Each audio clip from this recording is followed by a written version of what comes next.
We are welcoming for this panel Emmanuel Belleville, VP Video Services and eVision at eVision ETISALAT, Dariusz Ciesielski, Marketing Manager CUBIWARE, Darrell Haber, Vice General Manager SKYWORTH, Laurent Molac, VP SMARTTV, Head of Interactive TV Mobile BU SMARTTV, and Amadou, Gueye, Sales Manager of Africa for ChangHong.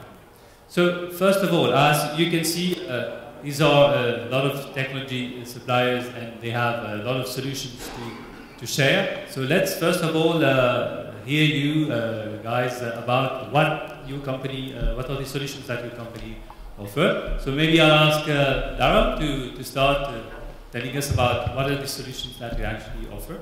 So good morning, everyone. Deepak said, my name is Darrell Haber. I'm with a company called SKYWORTH. We are a set-top box manufacturer. We supply set-top boxes globally. We did about 30 million units last year. We do broadband products, GPONs, cable modems. So we're in kind of a variety of different spaces, telco, broadband, DTH, terrestrial. We have a very strong philosophy in our company where we move a lot of our factories out of China. We put them in the local economies. We think that's good for our business and that's good for the local economies. We call it edge manufacturing, and we're a strong believer in supporting the local operators and putting the local people to work. Okay, so now Laurent, maybe you can tell us about. Good morning. Good morning, everyone.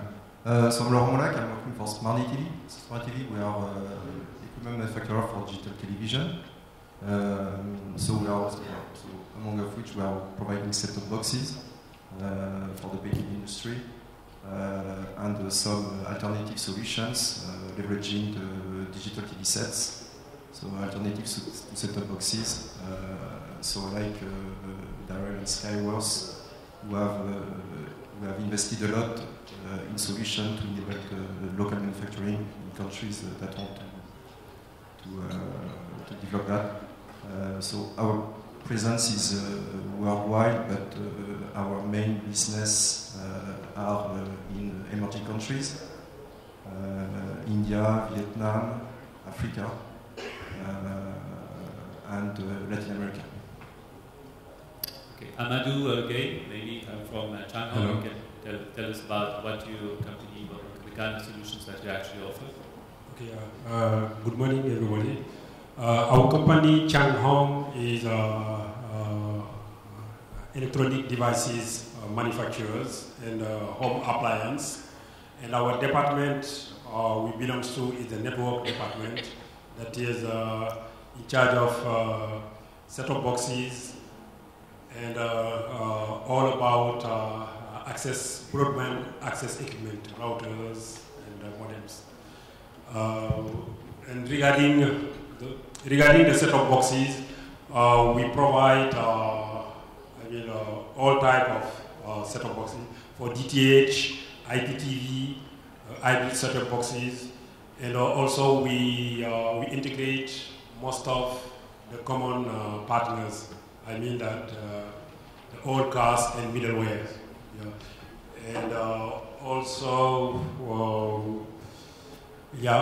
we have some innovative solutions from the set-top boxes to meet new requirements, like integration of ad, all about audience measurements, and and also UHD, etc. This is one part, and as you know, ChangHong is the headquarters is in China, with offices in Europe, in America, Asia, and also Africa. Okay, Dariusz, maybe you would want to tell us about your company.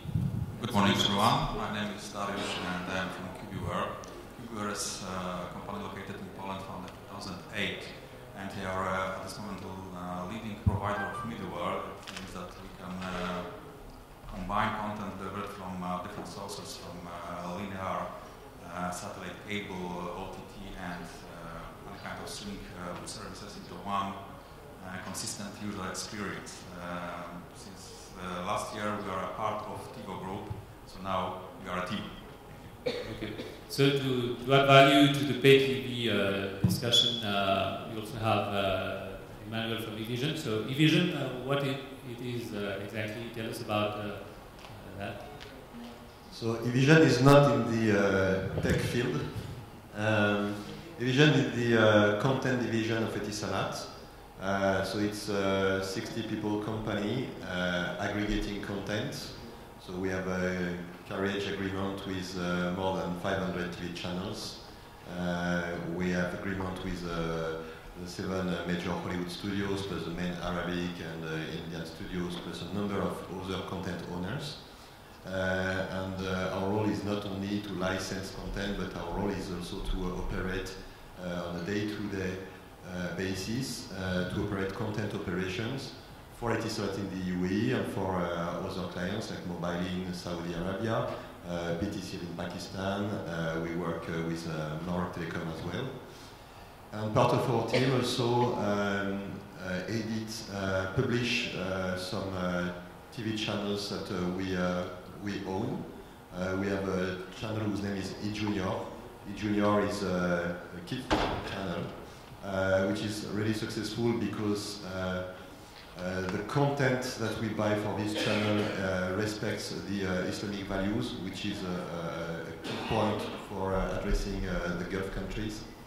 And we also have a channel whose name is EMASALA. EMASALA targets the Indian community in the UAE. And we have also a Barker channel for promoting all the content that we offer on our video and demand services. And we also operate the ETISALAT head-end. Okay, so it's good after having an idea of the different kind of solutions you've mentioned and learning a little more about what the ETISALAT divisions are actually proposing to offer. It's good to know how these different solutions adapt to different markets. Like, it would be good to have an idea, major market, less major market. So how do they adapt to different markets? Maybe Laurent?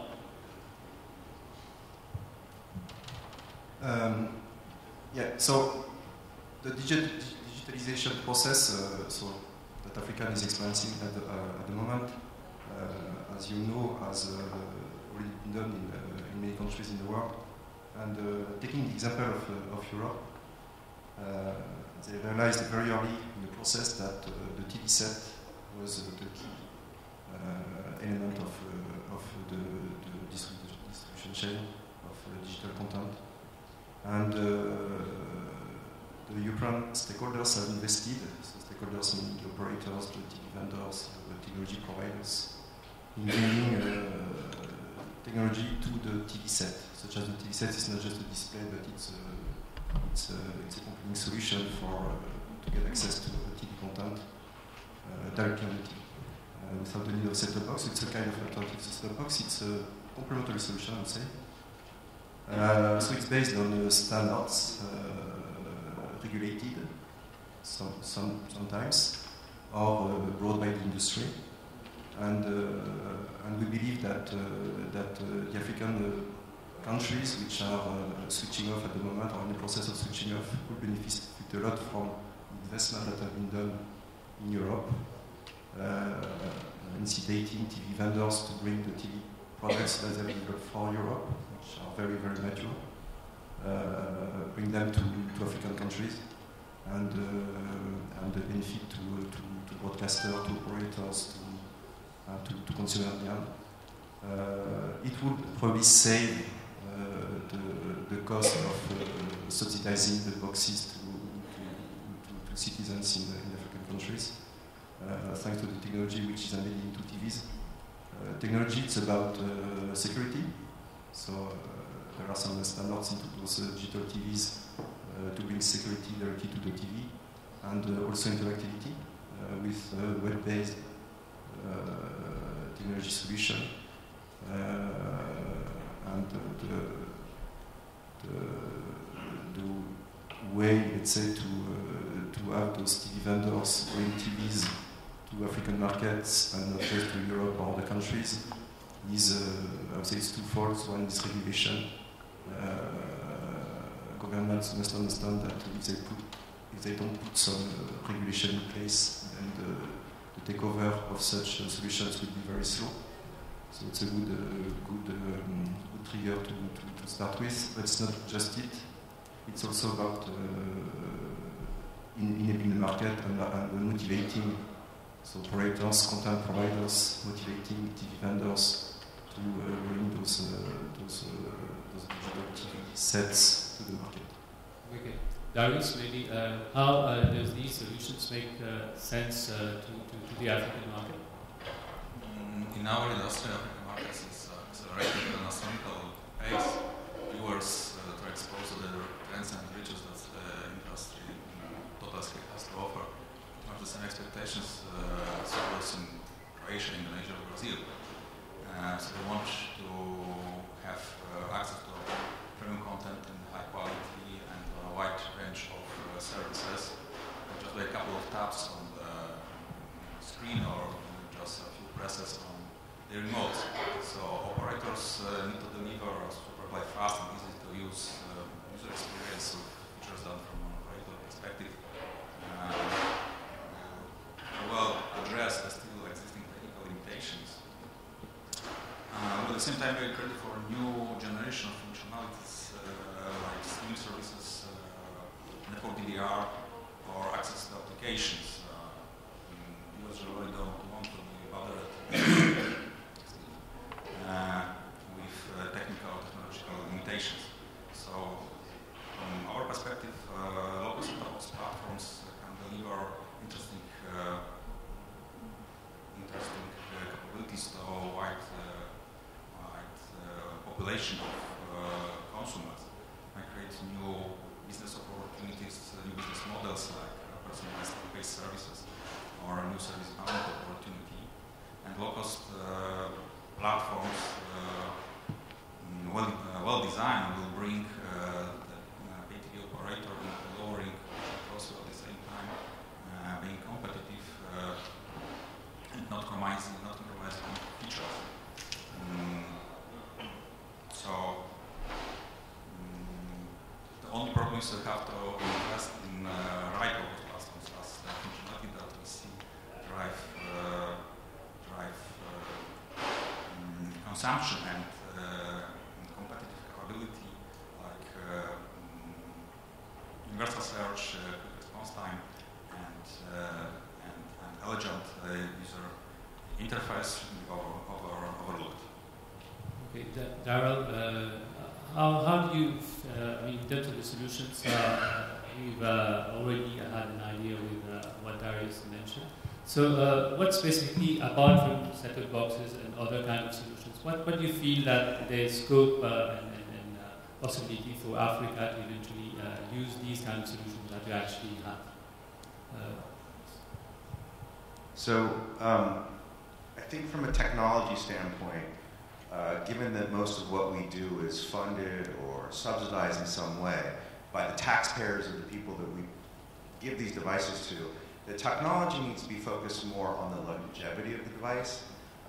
These aren't, what we produce, what we put into the field are not necessarily the most feature-rich devices because they have to meet certain price points. But at the end of the day, they do have to last. And lasting is creating a piece of hardware which is robust and can survive the different climates. And there are a lot of different difficult climates in Africa, but also having the ability to scale. We talked a lot about yesterday, there was someone up here talking about how the continent is not really ready for OTT, and it's not. But having devices that are ready when it comes means those bosses will stay in the home longer. And it's that kind of technology, I think, that matters the most. I do believe that access to information is one of the key points that we see here in Africa, where we've all done a lot of digital switchovers. We've done a lot of analog switch off over the world. We've seen them used for good and bad. The governments use it to control the population in some cases, and in other cases, they just use it to win votes. I think what we've seen from the honorable ministers yesterday is there's more of a commitment to the people. There's more of a desire to get information to the people and help them make their own decisions, as other governments will try and use it for control. Here it seems access to information is critical, and so having boxes that can scale into the future, even if without having to put new devices into the home, adding new features, having a middleware that can expand, InView having a middleware that is going to grow as a population grows. From a hardware standpoint, it means thinking about cost-effective ways to allow that device to grow as a population grows and the technology gets expanded. Emmanuel, how can actually technology solutions support the content strategy of operators, of those who are involved in distribution of pay TV? Okay, I'm not, you understand, I'm not the techie guy of the team here. Good guy. But I would say that for the success of video services, be IPTV or OTT, DTH, I don't see so many innovation in the DTH side, but for the IPTV and OTT, I think the major innovation that we have seen during those last years are the recommendation engines based on the patterns analysis, consumers' patterns analysis, and that allows to deliver a great experience when a good recommendation engine is implemented in a platform, especially when a service offers hundreds of TV channels, thousands of hours of on-demand content, recommendation engine is necessary. And then a second innovation that I've seen recently, and that is really a key for emerging countries where there are most of the time some bandwidth issue or some network congestion, and that applies to OTT especially, is the capability to offer to consumer offline viewing. The consumer may select a number of shows, TV shows that they want to watch, and then the shows are downloaded in their device, and they can watch their show online. They don't need to have any connectivity when they want to watch their show. And that is a key. Especially there is for those who are not aware, there is a platform, an OTT service whose name is Hook in Asia. Hook is a joint venture between Singtel, Warner, and Sony. And they have launched their service 1 year and a half ago, an OTT SVOD service in India and in Indonesia, Thailand, and Philippines. And they have this, they offer this option of downloading content, but it's what they call it scheduled offline viewing, which means that the consumer has the capability to select the shows that he wants to watch later, and the shows are downloaded in the device, usually during the night, where the bandwidth there is more availability in terms of bandwidth than during the daytime. And that, I think, it's a major move to a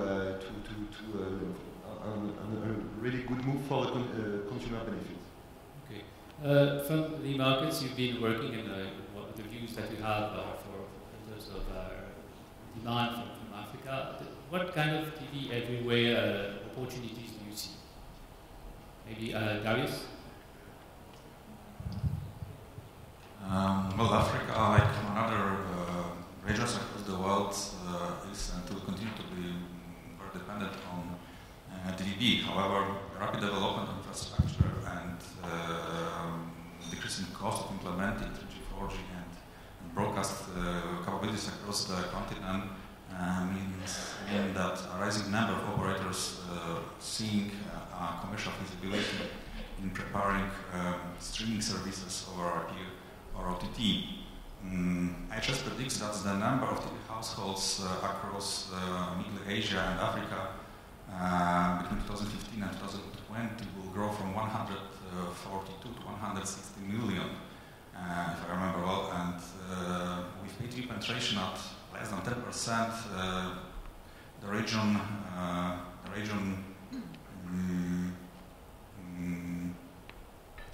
is a place for great opportunity for hybrid, for combination of satellite plus OTT or terrestrial plus OTT solutions, maybe not so much for cable, and we believe that integrated offering of linear on-demand services and multi-screen will be the driving factor for growth, and operators who invest in new functionalities, new platforms across multiple countries in Africa will be leading innovation in the region. We as CUBIWARE are already involved in a project that will soon launch this year in DVB only mode, and then we'll shift to written patch services in the next years. And these services will include premium content in some on-demand scenarios on a wider scale across a few countries in Africa. So the infrastructure is there, operators are there, and content surely is coming. That's exactly what the subscribers expect. So, opportunities are definitely present.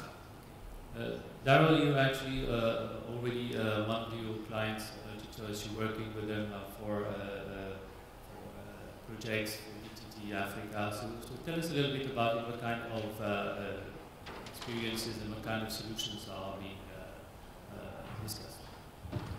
So we're currently supplying to MultiChoice a combination of HG zappers, and as a satellite operator for them, HEVC is a critical standard because it gives them compression and it allows them. It's the same that they're focusing on in some of the terrestrial markets here. It's a cost-effective way to get the signal out. So MultiChoice has us focusing on HEVC as kind of the next generation solution for them because it lowers the cost of operation for them. Again, it's not a very sexy technology, but for them it works really well and it saves them a lot of money. And Laurent, SMARTTV works also with Canal Plus, and tell us a little bit about what you actually do, what kind of solutions you work on. Yeah, so more and more people are now watching TV on mobile devices, so TV is far from being dead, but we effectively see for different reasons that consumers are enjoying TV shows on mobiles. In Africa, I think it's interesting to see that the equipment in terms of mobile devices, mobile phones, it's somehow more bigger than the TV itself. And so we see some opportunity in effectively bringing the TV content to mobile devices, and not only focus on the TV sets. So of course all countries are investing in telephony networks, 3G, 4G, coming LTE most likely, but it's costly and will probably take time.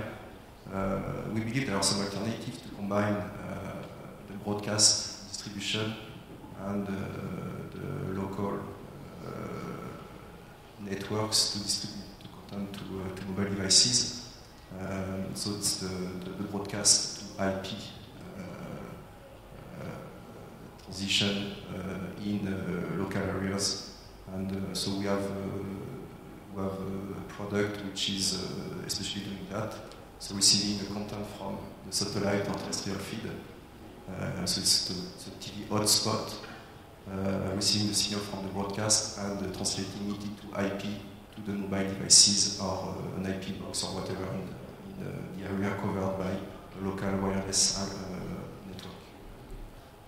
Amadou, maybe with the players that you're actually working, what is the analytics for their strategy of your clients? Analytics, I mean, we're seeing how the consumption trend, how people are actually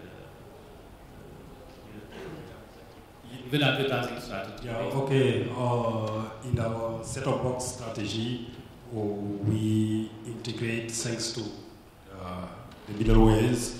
I mean that from the set-top box is the tools to be used by the operators to provide more services. Yeah, among them, for example, we have interactive features like statistics, audience measurements, survey. For example, the operators, they have the opportunity to put on top of the content their own surveys, do the audience measurements.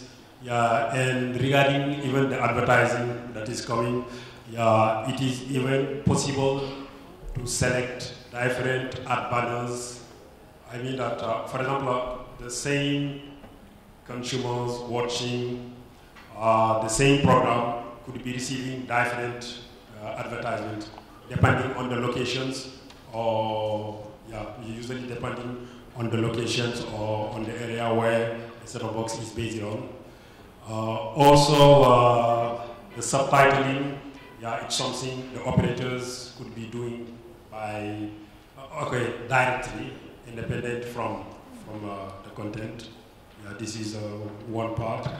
And also something important in the set-top boxes now is using to bring the mobile operators in the business.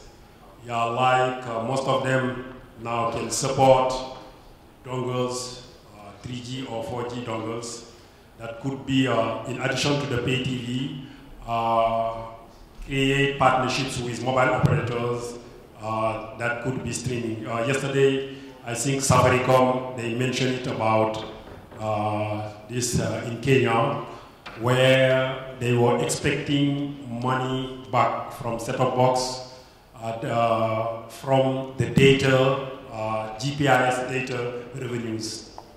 Because you get the set-top box for free if you buy, for example, one 3G USB dongles, and you will use the set-top box to do streaming VOD for free. The operators is mainly interested on this data, GPS data they are going to sell. Within less than 6 months, they can have the money back and make money. This is one part. We have the art. And also for the government, it's very important for example, for the case we have in Nigeria, in addition to audience measurements, it could be used for disaster. For example, in case of emergency. I think it's a standard in some countries where in case there is a disaster like a typhoon, etc., all set-top boxes are forced to display a specific message to warn the population, etc. There are so many opportunities. Now it is not limited to TV, but they are open to the middleware and the all vast solutions, value-added services from the operators. So I think these are also solutions which are offered by other operators. Maybe Darrell, you can tell us a little more about what you offer, probably the kind of clients you'll be dealing with, how they take advantage, to take the best of what these solutions you're offering in terms of analytics. So, from our perspective, we're led a lot. I can get up here and talk about a lot of all my technologies. I shipped 7.5 million OTT boxes last year. We can talk about that. But what I really do is I support the operators, I support the middleware companies. We work very closely with InView on what they need to support these kind of features. Sometimes it's something as boring and simple as an IP port. Sometimes it's USB ports, these kind of things. I can do. We've deployed a 4-tuner PVR here for Mauritius for Parabol, a local operator. We can supply various types of technologies, but when I look at the types of technologies, the types of support needed in these local markets, it's more jobs than it is about the set-top box, which is really where we focus. The operators, they want television, they want to bring information. We believe that I personally believe that broadband is the future globally. That fiber, if you can get fiber, 5G when 5G comes, these are technologies that we're focusing on as a company because we believe that that is kind of the next generation of services and technologies will come around those types of things. Africa isn't ready for that yet, right? And it's a unique situation here in Africa where you have mobile networks that are far more advanced than the television networks. It's creating an imbalance that I find very interesting and intriguing, where the set-top box of the television business has to catch up, right? I mean, kind of to your point earlier about TV everywhere, right? TV is already everywhere. It's actually the last place it's going is the home, which is kind of the opposite of all the other nations that are, and how they're approaching it. But it creates unique challenges and a lot of opportunities. But as a manufacturer, and specifically working in Africa, what we really do is, again, we follow the lead of multi-choice for multi-choice. We follow the lead of InView in the case for Nigeria. We follow what's required. And what we really focus on is making really good hardware and creating local jobs. That's really our focus. It's not, again, not very technology-based, but I think it's critical for the success of this company. So Emmanuel, so clearly you're from a market where the network is, the users actually have another experience. How far do you feel Africa is from there, and what kind of effort should be to actually enhance the network thing to make the other solutions actually be working at their best? The main effort to be done should come from the operator side, who should upgrade their current network, both fixed and mobile network. In each country where I've been traveling in Africa those last couple of years, I face the same issue where usually networks are congested, even 4G networks, and I think that's the main point to be improved. Okay. Do anybody have any question for the panelists? No question? Okay, so thank you, gentlemen, for sharing your company's overview of solutions. Thank you very much.